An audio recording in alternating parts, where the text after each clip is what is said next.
Hello everyone, Purpelthing here, and lately I've been seeing people in the Speed Freaks Discord ask how to use a GMT, so I'm making this little guide to teach people where to start, how to drive one.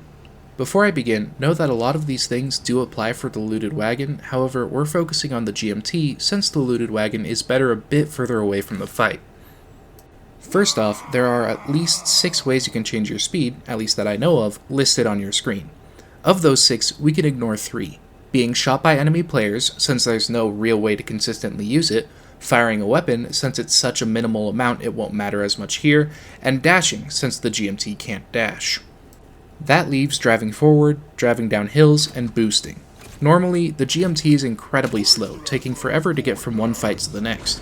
However, by combining these 3 ways to increase speed, more simply by boosting while driving down a hill, you can outpace almost any vehicle. The only way they'll outpace you would come down to boost management.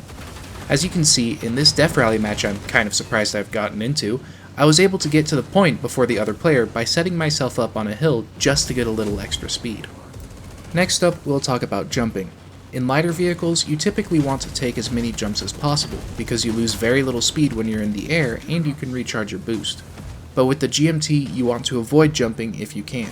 Landing can take away a lot of your speed if you're not careful, and you don't have a dash to help you recover. However, if you do need to take jumps, angle yourself so that the front end of your tracks will hit the ground first. That way, you'll lose a lot less speed, maybe even none, but we don't really have a way to know our actual speeds to check. And for the last part about movement, we'll talk about one of my favorite things, because even less people expect it than they expect a fast GMT: turning around. Once you build up enough speed, you can almost instantly turn around by using your handbrake. Combine this with dropping your plow to deal extra damage, and you can throw off pursuers or even turn the fight into your favor. I've found this to be more useful in Kill Convoy than Def Rally though, since you're more likely to have someone try to follow you when you're caught alone. Finally, a little about your weaknesses. This is both for people who want to know how to take down a good GMT, as well as to help drivers know where to look out for enemies shooting you.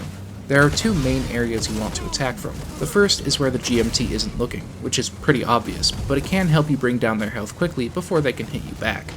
And the second is behind the vehicle, especially when it's going slow so it can't turn quickly.